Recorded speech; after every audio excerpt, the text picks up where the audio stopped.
Ancient biblical prophets wrote about the future. Today, theologians are poring over those scriptures with a firm belief that their prophecies are coming to pass. Journey now into the world of eschatology on Prophecy in the News with author and lecturer J.R. Church. There is a prophecy to be learned from the little book of Philemon. Gary Stearman is here to discuss with me this mystery, this prophecy in Philemon, and where its juxtaposition in the New Testament. This is the most important aspects of the book, isn't it? And you know, you can hardly call this a book, J.R. It's called a book by virtue of the fact that it's one of the books of the New Testament, but in fact it's only 25 short verses, very brief, and it's a personal letter written by Paul to a friend, and that friend is Philemon. That's where the book gets its name. Philemon, by the way, means, in Greek, it means friendly or brotherly love. It has to do with the idea of brotherly love. Now let's go through the names for just a moment that's in the book of Philemon. That helps to set the stage for what we're going to be talking about today. Philemon's name refers to the one who loves. Yes. His wife's name, on the other hand, is the one who is loved. I think that's kind of neat, the way those two names work out. We have in the salutation to this letter, Philemon mentioned that he's the beloved, or the lover, the one who expresses brotherly love. His wife is Apphia, and that means beloved in Greek. And then in the second verse we find the leader of the household. We might call him in ranching terms, he would be the foreman, or in in the custom of the Jewish tradition, he would be the steward, the chief steward of the house, and his name is Archippus. And Archippus in Greek means horsemaster, or someone who is a seasoned equestrian. And this summons up an image of someone who's in command, in control, who's well disciplined, and who's given a lot of authority. Now, the one the book is written about is the slave that ran away from home. The Apostle Paul is writing to Philemon, asking him to take this slave back and treat him not as a slave returned, but as a brother. That's amazing. It's really amazing, and that slave's name is Onesimus, which means profitable. And Paul argues in this letter that your slave ran away once. He wasn't very profitable when he did it, but he has now received Christ, and he said, I want you to address him as a brother from now on, and he's profitable. So we have brotherly love and his wife, beloved, and we have the house steward who's horsemaster, and we have the slave named profitable. And all of these characters go together to make a wonderful little story about the church. This is a letter of introduction for a former slave. And the Apostle Paul writes to Philemon and says, if he owes you anything, charge it to my account. I think that's kind of neat. Yeah. The Apostle Paul then takes the place, or takes the position, in what I guess we could call a metaphoric story that has prophetic implications here, far more than just the little letter. You know, this is not just a personal letter Paul wrote to a man, though it is so important that it was included in our New Testament. That makes it the inspired, infallible Word of God. And because of that, then, every little minute detail of these 25 verses is powerful and has a story to tell. It does indeed, and J.R., what we have here are all the characters and the characteristics of redemption. We have the individual Onesimus, who is the picture of the man of the world who is saved. And we have the household leader, whose name is Philemon, who is the father, and Onesimus is returning to the father's house. And we have Paul, who is taking the role of Christ in this and saying, because of what Christ did for me, and because of what Christ did for an Onesimus, I'm going to commend him to you. And furthermore, I'm going to take upon myself all of his debts. And so Paul is playing out the role of the Son. So we have the Father, whose name is Philemon, and we have the Son in the figure of Paul. Okay. And then all through here we have the actions of the Holy Spirit. Which means that Onesimus delivered this letter. Yes. He went back home, knocked on the door. Hello, Mr. Philemon. I have a letter here from the Apostle Paul, and gives him the letter. Now, to me, this is a prophetic picture of the rapture of the church. When we get to heaven, it is the Lord Jesus Christ who introduces us to the Father and has taken our debt upon himself. This makes this little book of 25 verses most important. It really does. And Paul says, now, I want you to take Onesimus back. He's profitable. And also, he says, in verse 21, having confidence in thy obedience, I wrote unto thee, knowing that thou wilt also do more than I say. He says, I know how generous you are, Father Philemon. And in verse 22, but withal, prepare me also a lodging. For I trust that through your prayers I shall be given unto you. So Paul's coming home too. Isn't that amazing? That really That's great. Now you got to understand that though there are 25 verses here, the first 22 of them are alphabetically designed according to the letters and the meanings of the letters of the Hebrew alphabet. So we've got here a tremendous letter that is more than just the surface reading. Yeah. We've got some deep, underlying spiritual truths portrayed in these 22 verses, and the last three then are salutatory. Absolutely, and they mention Epaphras and Marcus, that's John Mark, Aristarchus, a helper of Paul, Demas, one of Paul's laborers, and even Luke, the beloved physician, is mentioned here in this close. So really, this is a summary letter for the church. And we could very well subtitle this book, Going Home to the Father, which is the picture of the rapture. Yes. Now, the question is there a reason why Philemon is situated in the New Testament as it is? I believe it teaches a pre-tribulation rapture.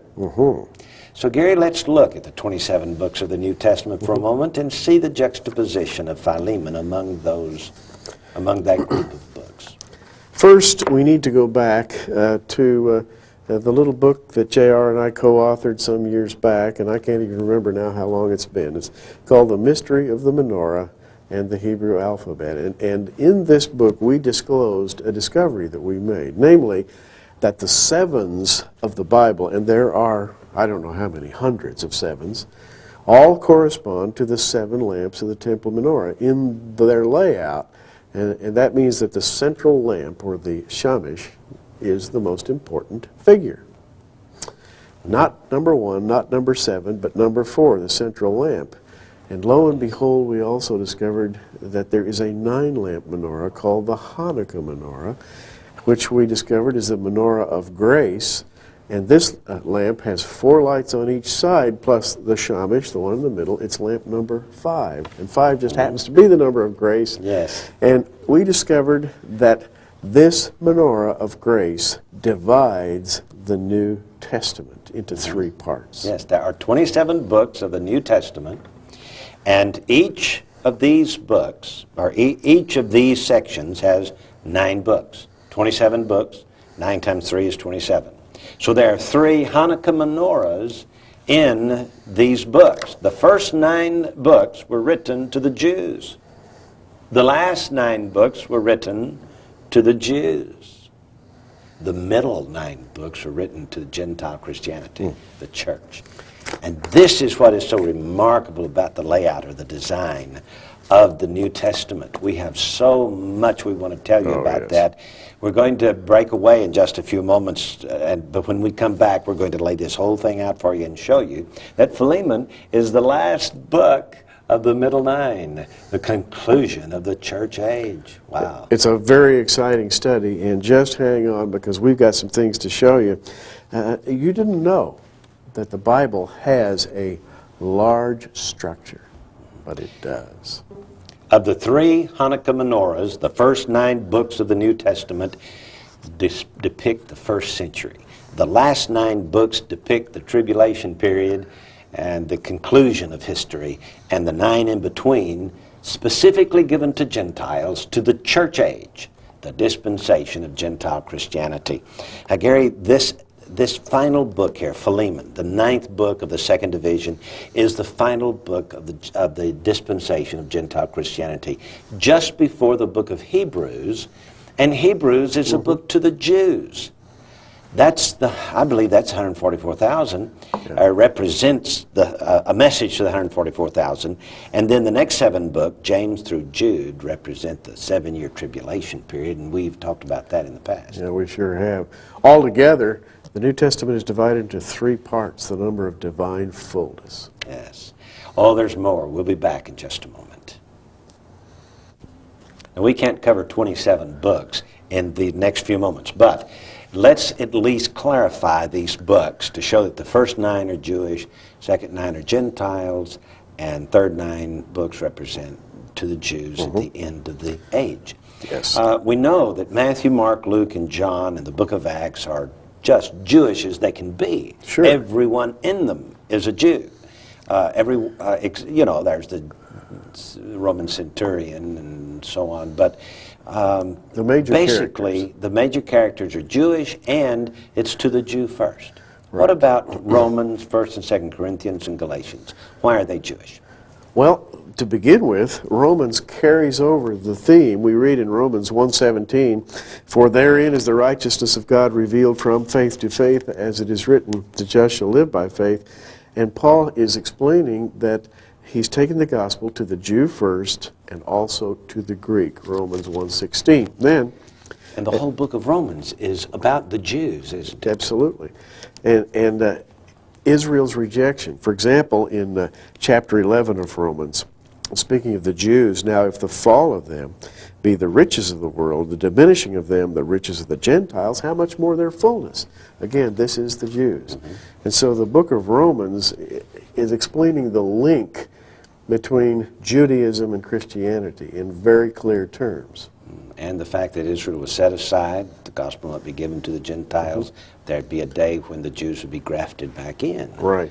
What about 1st and 2nd Corinthians? Yeah, of course, they were written to Corinthian Christians, but the way Paul ministers, he goes into synagogues in the towns he visits in Asia Minor, and he uses the leaders of the synagogues to develop his churches. These are the people. He's still going to the Jew first. And then from there, as he converts the Jews, then they carry the gospel message out to the Greeks. 1st and 2nd Corinthians are if you will, a discourse against law, in favor of grace. And he continually had problems with Judaizers. Oh, he did. His big problems in both 1st and 2nd Corinthians, and by the way, in the next book, Galatians, was that he would lay down the teaching of grace, and then he'd be followed by people who were bringing the law in. And lo and behold, he'd have to come back and correct them. So we're still fighting the battle of the law. Yes, oh, foolish Galatians who hath bewitched you. That's right. What a verse. Yeah. Shows the Jewishness of it all, doesn't it? The Jewishness of the first 9 books. Now, when we get to Ephesians, we don't have any kind of flavor like that, do we? There's a sudden change when you get to Ephesians. Ephesians through Philemon, the center 9 books of the New Testament, are suddenly the church. And now we're talking about ecclesiastical matters of the highest order. Theology, very deep, very weighty theology. Ephesians outlines our position in Christ and also how to take possession of that which you already own in Christ. And then the last one, Philemon, is our going home to the Father's house. That's right. And when we get to the book of Hebrews and also in the book of James, Christianity has had a problem historically with those books. You remember chapter 6, if you fall away, it's impossible to renew. So there are some people who have taught that Christians can lose their salvation, fall from grace. And then there's James, show me your works, show me your faith without your works. I'll show you my faith by my works. Absolutely. And that's been a real head-scratcher, for Gentile Christianity. Folks, those books are written to the Jews of the tribulation period. They are indeed. And when you look at the James through Jude, the 7 epistles between Hebrews and Revelation, you have a remarkable prophetic layout of the 7 years of the tribulation, but also you have a remarkable layout of God's grace working among the Jews. Now, Hebrews, of course, is an epistle written to explain why the priesthood of Christ, the priesthood of Melchizedek, is superior to the priesthood of Aaron. And then Revelation takes us, at least chapters 5 through the end of the book, take us back to Israel and show how God rights all the wrongs of the past ages and brings Israel back into supremacy. An absolutely incredible set of books. Now, the first 9 books have a servant lamp on that Hanukkah menorah. Yeah. And the middle 9 books have a servant lamp, and the last 9 books have a servant lamp. Let's talk about the book of Acts, the 5th book of this first 9 books. It demonstrates the servant lamp, and of course, you know, the servant lamp's always lit. There's a fire atop each lamp. And this one, we see the Holy Spirit introduced as tongues as of fire that set upon each of them. Yeah. Incredible. Now, and Pentecost is a Jewish festival, so it's the epitome of the first 9 books. It is, and again, now to review, we've discovered that groups of 7, as a 7-lamp menorah, groups of 9, the 9-lamp menorah, have the center lamp. It's called the shamish, or servant lamp. It lights all the other lamps. It's the most important. And as a type or a symbol, it always seems to represent the battle of light versus darkness. That's its theme. And J.R., the book of Acts just happens to be the center book of the first 9, and it is the battle of light versus darkness as the gospel begins to go forth, and it ends up with Paul headed for Rome and doing battle right in the courts of Nero. Now, the middle 9 books, written to Gentile Christianity, to the church, has a servant lamp in 2 Thessalonians, and is none other than Jesus Christ himself, who, when he returns, will destroy the wicked with the brightness, the brightness of his coming. So in the book of Acts, we have the Holy Spirit given, tongues of fire, and the battle is joined. In the book of 2 Thessalonians, the middle book of the second 9, we have the Son, and we have him doing battle with the man called the man of sin. 2 Thessalonians 2:3, that man of sin be revealed, the son of perdition, the Antichrist.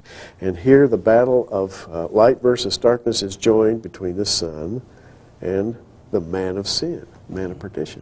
And the last 9 books has a middle book, 1 John, in chapter 1, verses 5 through 7, we are told that the Father in heaven is a God of light. God is light, in him is no darkness at all. And so here we have the light of the third servant lamp. And it's interesting that the Father is introduced in the concluding 9 books, because he's the one who's sitting down upon his throne of justice to bring the nations, the depraved nations, to task. And so we have the Godhead represented. In the first 9, we have given the Son, Holy Spirit. The Holy Spirit, I beg your pardon. In the second 9, we have the Son, and now we have the Father in the concluding 9. And I wanted to read 1 John 2:18 to show how this theme of light versus darkness is carried out here.